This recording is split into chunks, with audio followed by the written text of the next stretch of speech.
उम्मत मुसलमा पर कि आज उम्मत मुसलमा पर आलम कुफर का जिस तरीके से हमला आवर हो गई है और इस पर उम्मत मुसलमा की क़यादत खामोश क्यों है।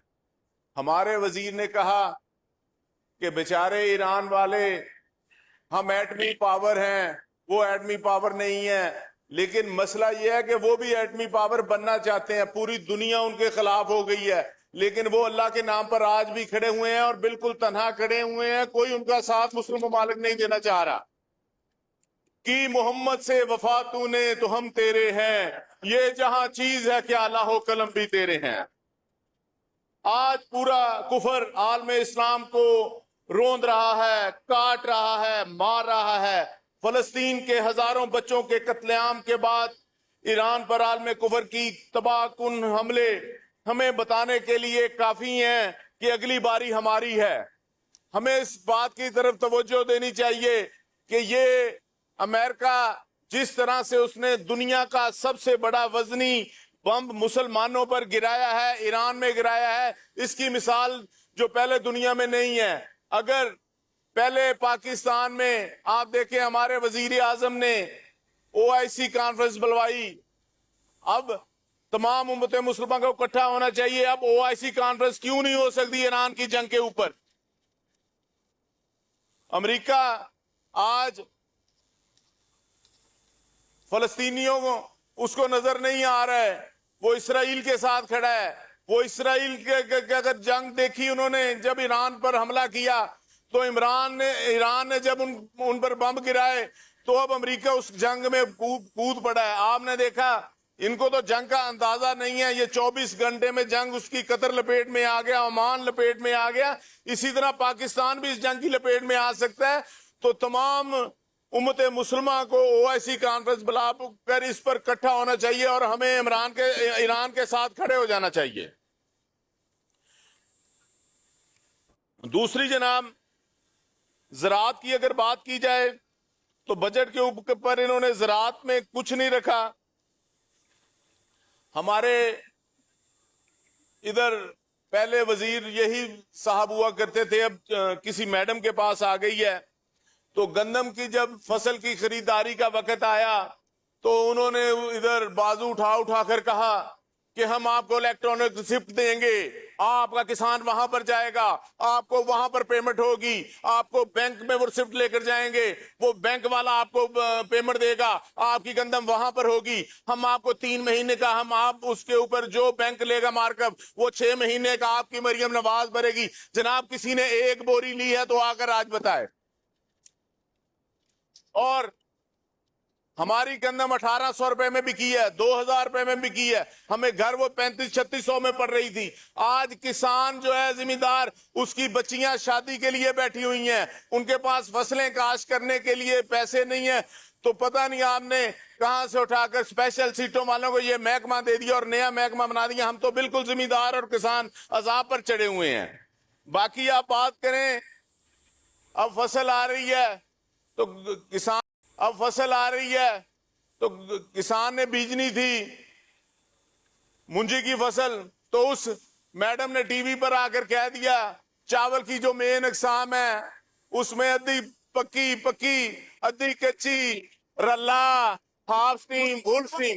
जनाब, इनका बीज कहीं नहीं मिल रहा। वो आकर बताएंगे ये जो वैरायटियां दे रही हैं ये कहां से आ रही हैं। और जिम्मेदार यही पाकिस्तान का जिम्मेदार 1,47,00,000 कपास की गांठें पैदा करता था। आज कपास की फसल की हालत यह है कि उसका पानी ही नहीं पूरा हो रहा। डीजल के अखराजात वो हैं, दवाइयां 2 नंबर मिल रही हैं, कोई ज़राअत का महकमा वहां पर काम नहीं कर रहा। अब 1,47,00,000 से इस पिछले साल आपकी हुकूमत में हमारी जो पैदावार है कपास की 45 लाख गांठ हुई है। अब उसकी वजह से हमारी जो है ज़र मुबादला वो कम हो रहा है।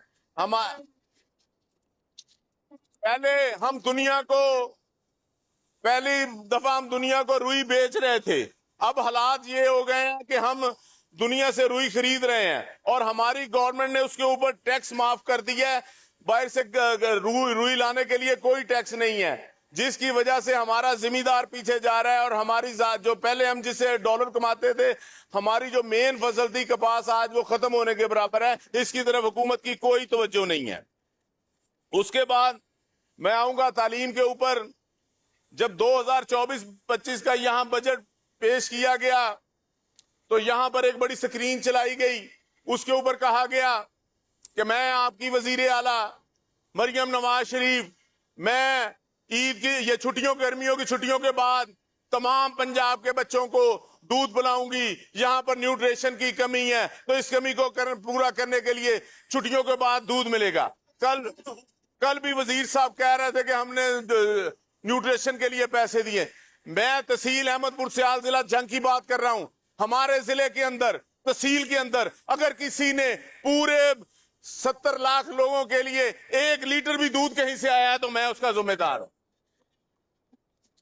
ये यहां पर आकर स्क्रीनें बनाकर और ऐसे वादे किए जाते हैं जिसकी कोई समझ नहीं आती। और ये जो पैफ का महकमा बनाया है, वहां उसकी हालत ये है कि कोई स्कूल 5 मरले में है, कोई 7 मरले में है, कोई 10 मरले में है। वहां पर तालीम के हालात जो है वो ना होने के बराबर हैं। लेकिन ये हमारी हुकूमत का बुनियादी फर्ज है, लोगों को इनके जो है फराइज उसमें शामिल है गवर्नमेंट का, कि बच्चों को फ्री और अच्छी तालीम देना। लेकिन अगर आप उन टीचरों की तनख्वाह जाकर पूछे, कोई 8,000 पर पढ़ा रहा है, कोई 10,000 पर पढ़ा रहा है। अब हमारे वजीर तालीम साहब ने कहा जी कि मैंने उन स्कूल वालों को वार्निंग दे दी है, अब किसी उस्ताद की तनख्वाह 20,000 से कम नहीं होगी। कल सवाल भी पूछा गया तो उन्होंने इसके ऊपर कोई बात नहीं की। जनाब 20,000 रुपया गवर्नमेंट मजदूर को तनख्वाह कम से कम 40,000 इस बजट में कर रही है। जो अनपढ़ है, जो सफाई करने वाला है, सुथरा पंजाब वाला, उसको 10,000 रुपया बोनस दिया जा रहा है। तो ये जो लोग हैं साथ हैं, इनको 20,000 रुपया, हमें शर्म आनी चाहिए। जो MSc लोग हैं, डिग्री होल्डर हैं, तो हमारे बच्चों को ये क्या तालीम देंगे जब इनको फीस नहीं मिलेगी? जब ये बच्चों को क्या 10,000 में पढ़ाएंगे, 20,000 में पढ़ाएंगे? बाकी ये असातिज़ा भर्ती के दावे, लैपटॉप की तस्वीरें, A1 क्लासरूम दावे सब सोशल मीडिया पर हैं। दही इलाकों में बुनियादी सहूलियात, स्कूलों में साफ पानी नहीं है, वहां पर बैतुल खला की सहूलत नहीं है, तालीम का मेयार बिल्कुल गिर चुका हुआ है। जनाब स्पीकर, ये सरकार तरक्याती नहीं तशरीयाती हुकूमत है। अवाम ना सिर्फ बुनियादी सहूलतों से महरूम है बल्कि उनकी शिकायत करने की भी हिम्मत छीन ली गई है। टिकटॉक क्लिप्स, हैंड आउट तस्वीरें, सोशल मीडिया बनावटी वीडियोस की